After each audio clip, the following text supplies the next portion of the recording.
Happiest Tuesdays I've had in a long time. So it goes without saying. A couple things. We get Tyler Wright back this week at tight end, which will really help. Josh Cook has done an excellent job of blocking. He's just about disappeared from our passing game, but Josh has really held the fort real well in Tyler's absence. We get PJ Grimmel back at inside linebacker, David Forster back at defensive line. Kurt Carstetter will be unavailable this weekend, and of course, Nick Beckman had ACL surgery about 10 days ago, and he'll be lost for the season. Hopefully he'll rehab himself and be ready to go next season. So there's a availability, unavailability report. How do you tackle Zach Bauman? We obviously don't know. We've got in two games against us, he has 400 yards. So we obviously have no clue. The one thing we want to do, though, is we're much improved defensively. I think our tackling over the last couple of weeks has been indicative of the improvement we've made as a coaching staff. Overall, defensively, I was thinking about on the ramp coming down here, we're so much better at safety at making tackles. We're so much better at linebacker at pressing to the line of scrimmage. We're so much better in our defensive line at getting off blocks and creating some mayhem. I like how we're playing. I like how we're playing defensively, and again, it's another big step for us in our recovery process in our defense. You're always very complimentary of Coach Sowers and what he's done there. What is it that you like about what he's built? Well, Jerome became a head coach way back in the day. He's been a head coach there since the late 1990s, and he's survived an onslaught of presidents, athletic administrators, APR issues, off-field issues. He's not only a survivor, but he's a thriver. He's done an excellent job of making sure that he stayed the course throughout his career there as a head coach. He's risen Arizona to levels that Northern Arizona has never enjoyed. And I think his consistency is something that I really, really, really admire. Outside of Bauman, how will they attack you? Well, it seems like, and if you look at the play-by-play over the last 3 games, Bauman is not the featured part of their attack from play 1 to play 20. It seems like their quarterbacks handle the ball a lot of the times early, and it seems like they try to spread you out so that they can loosen you up and then plug in Bauman and give it to you in the second quarter. And so we have to be mindful that we don't get outflanked and thrown past and not just go into the game focused on one player. Got to play all facets of the defense. And of course, last week when Cartwright came off the bench in the second half, they had a 31-7 deficit and then a 38-14 deficit, and Cartwright went 13-16. Got our attention. So we're pretty aware of what they're capable of. They're very young in their offensive line, very similar to us. Sort of a couple freshmen, a couple sophomores, but defensively they are a veteran, graybeard, Duck Dynasty team, because those guys they're big and strong, and they play like veterans. And a year ago, Jerome brought in a bunch of transfers, and those guys welded themselves into the program. And I really like the way they play defense. Go back to, you touched on Twitter and just now their comeback last week. That was fun. Their emotion they have going into this game. Just talk about that. Well, I've been on the receiving end of that a couple times, and I've been on the giving end of that a couple times. I just know that whenever you're on the road and you fall way behind, especially against a one-back team like we are or like Sac State is, you're going to have an opportunity to reel them back in. Because those teams are going to get leads and they're going to try and get conservative, and if you can close it to a 3-score lead, then a 2-score lead, all of a sudden you stand on top of them. It's not out of the realm that you can do that. So one of the fallacies of a one-back offense is that it's fun to play all the time. It's not. With a lead, it is not fun to play, because you've either got to keep chucking it and going full throttle. When you try to idle down and try to make the clock catch up to you, all of a sudden here they come, and you can't get re-energized and get going again. That's exactly what happened to Saffron and Sacramento State. And you talked about Bauman's not necessarily the featured player on their offense this year. Talk about Chase and him coming in and what he was able to do and what their offense presents for you guys. Well, if Bauman was, if Bauman, I think Bauman's the category of Charles Roberts, who played at Sacramento State about 15 years ago. And Charles Roberts was one of those guys. He had 35, 60, 35, 40 carries a game, and it just seems like Zach's not handling the ball as much as I hope they won't give it to him on Saturday, because he is really one of the premier running backs I've seen in the conference, and I've been around for a long, extremely long time, extremely long. And I hope that on Saturday we just don't get a mouthful of him on every single play, because in and of it by himself, because he's so competitive and such a forward-leaning runner, has great explosive speed, ability to burst into the secondary. I mean, he is really, really a handful. Yet, NAU's doing a good job of trying to spread the offense around to other guys. Who knows, maybe October's their month, or from the middle of October on, where it's just going to be the Bauman show. I don't know, it could be. And hopefully we won't find out that out on Saturday. Mike, you're halfway through the season right now.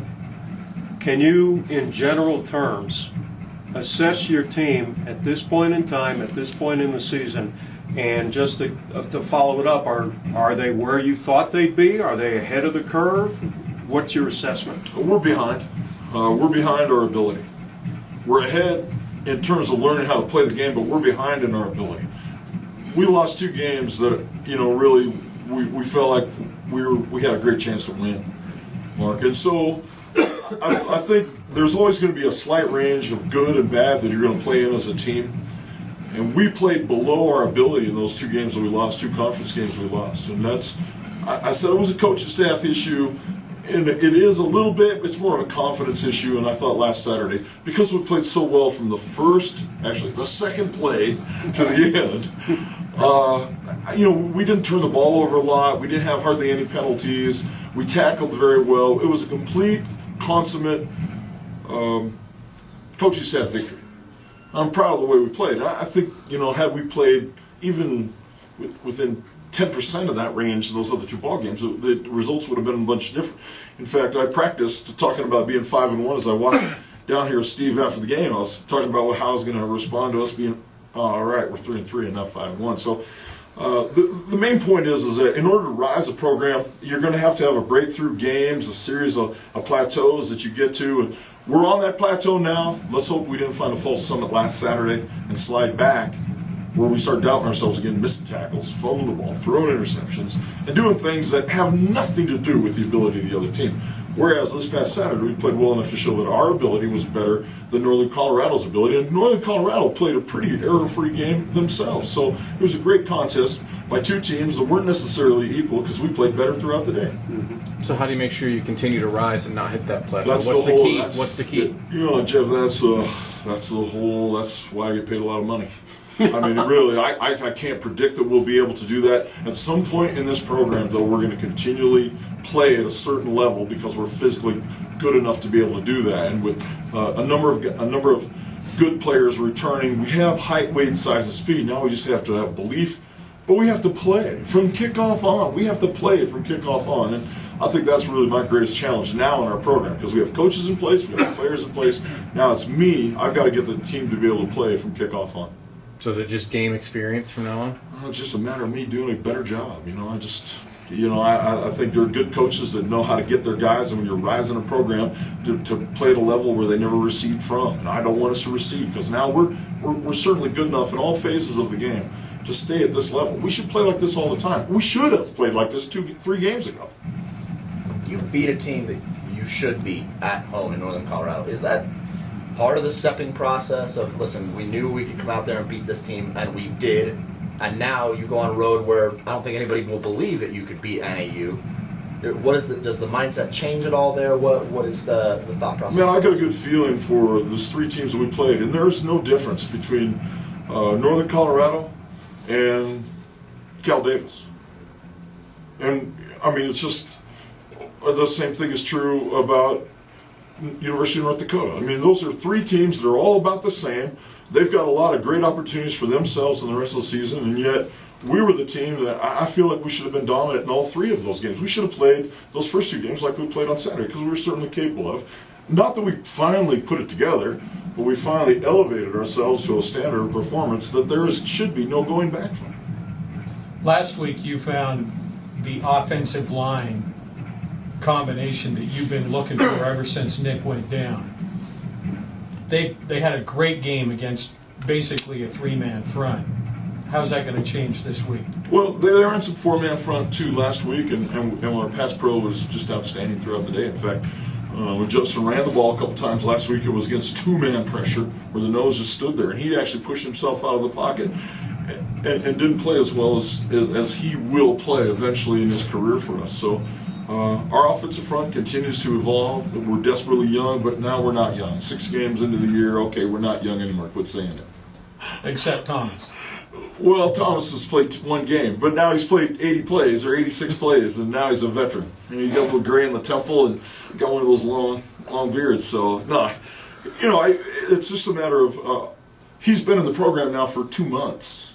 I mean, he's been receiving the same coaching from Coach Troxel for 2 months. Time to continue to play like a veteran, and I don't think we'll see any let up from how he's played. Skylar Phillips at right tackle just made the transition from left guard to right tackle. He's going to be a lot like Evan, who plays for the Green Bay Packers. Pick a spot and he'll play it, and he'll do really, really well because he's got great feet, good hands, good strength, and really has a good football IQ. With NAU's defense, it didn't look like they were particularly big, but strong and fast. Don't believe everything you read. They list their defensive ends at 220, and I think their shadows weigh 220. They're a lot bigger at 220. I'm not putting up. Jerome's got some gamesmanship in him, and I'm not believing anything that's written about their height, weight, size, and speed. Now, their 2 defensive interior tackles are very productive, and I think they listed one at 5'10", about 280, and he's really well over 300. The other one's about 6 foot, about 295, and really, really playing well. So they've got really good size and savviness in their defensive front that we're pretty aware of. Yeah, they did the same thing with the O-line. I don't think they listed anybody over 280. Yeah, well, that's sometimes it's a conspiracy between the head coach and the SID. Gamesmanship. Xavier had 37 carries last week. What do you see his workload? Is it really just dependent on what happens this week? What makes you successful? How many carries? Number one, Xavier ran a great pad level. Not only did he run a great pad level, he ran a great finish. Every run finished pointed at the opposing team's goal line. He never got blunted or turned back. And we'll give him the ball. It depends on what NAU plays, how they play us, how many carries he will get. We'll never necessarily stick our nose in the ground and just run it to run it. We're always going to run it as a reaction to what they do defensively. We don't want to be balanced. We want to be multifaceted. And that's a whole different type of attitude about how you want to play offense. We necessarily don't ever look at runs, passes, or carries and say this is how we want to play. We're always playing according to the tempo the defense allows us. But obviously, Northern Colorado had a really good plan against us to make us throw the ball to beat, or make us run the ball to beat them. Guess what? We finally had the ability to be able to do that. And X now, in our 3rd year, has more yards rushing now than I think we had as a team the last 2 years, almost combined. So we never really didn't want to run the ball. We literally could not find a combination of offensive linemen who could be on the same page and create even enough space for any running back to gain a yard. So X played pretty well. He ran pretty hard. 13 yards is his longest run, which means that they did a nice job of defensing him. I thought they had some nice linebackers that played really well. But overall, we've got to create bigger plays out of our run game and get those upfield thrust plays that we got really from our wide receivers, especially Luke's 74-yarder on his 2nd attempt at that same play. Can you speak to the confidence level or demeanor of your team after last week's win as opposed to maybe the previous 2 losses? I could speak to it, and if I said anything other than this, I would be lying. I have no freaking idea. Because we've not, it's been so long since we stood here after a win. I have no idea how we will be until kickoff because I don't trust us. I mean, I know that we're going to do everything right up until kickoff. But I don't know from kickoff on, and really, isn't that what we're counting? So I don't really know. That's why we got to sell tickets, and the drama's still there, and I use Ambien to kind of get to a nap. I mean, coming off the win, the confidence level is going to be pretty high, but how do you temper it going into the road situation where it's been such a struggle? How do you get these guys? Well, we don't mention it. We don't talk about it. We just talk about it as an opportunity to play. So for us, our guys are not overconfident, underconfident. They don't know what they are. They really don't. The one thing they are is they're compliant. They go to class. They do things right socially. They're good in the weight room. They're great in the practice. However, on game day, at 4:05 Mountain Time, Pacific Time, or however you interpret whatever Arizona calls its time change, we've got to be able to make plays. And we did it last week, and why should we not be able to continue that this week? I see no reason for us to digress or fall backwards. Was X feeling it the next day or so? 37 carries? 37. Ball's not heavy. Ball's not heavy. It doesn't weigh much. I know. Kevin, it's not heavy. He's fine. Mike, ISU over the past maybe 10, 15 years has not had a lot of success at NAU. How about you personally? Have you had success there? Head coach at Eastern Washington, we hadn't won at Northern Arizona since football was invented, and we won there a couple times. At Montana State, we hadn't won there since 1979, and we went down there and just made it happen. So I like breaking those streaks against NAU down there. I mean, it's a great venue. It's a cool setup in their dome. The altitude is an issue. The travel is an issue, but they play well. I mean, all those other Montana State, Eastern Washington teams that couldn't beat NAU couldn't beat them because they weren't as good. And you don't beat anybody and break any streaks until you're better than they are on that given moment. So I think we're up to the challenge, and that's why we're going to play the game. Mike, if you remember back to when you played them down there last time, I felt like the momentum was in your direction, and Kevin went to sneak it in, and it just got knocked away, and then it seemed like it avalanched from there. Can you speak to getting off to a good start, specifically with how you guys played down there with that game? Compared to the other games where we really got avalanche, that was just a minor snowstorm. It was 20-3 final, so a very competitive game by us down there. Early in the season, coming out of a very similar situation, we just beaten Northern Colorado, a very good game by us, although Bauman had 200. And I think the quarterback rushed for 200 also, but they only threw for less than 100 in that game. So I think it'll be a competitive game. I think both teams really respect each other very well. But I know both head coaches know that neither one of them is going to do anything silly, stupid, or inane that's going to allow the other one to get an opportunity. So a very close to the vest game, a game played by two teams one that is a veteran team that has designs on postseason, and one that probably thinks it's a little bit better than maybe other people think it is right now. So a great challenge and a great opportunity.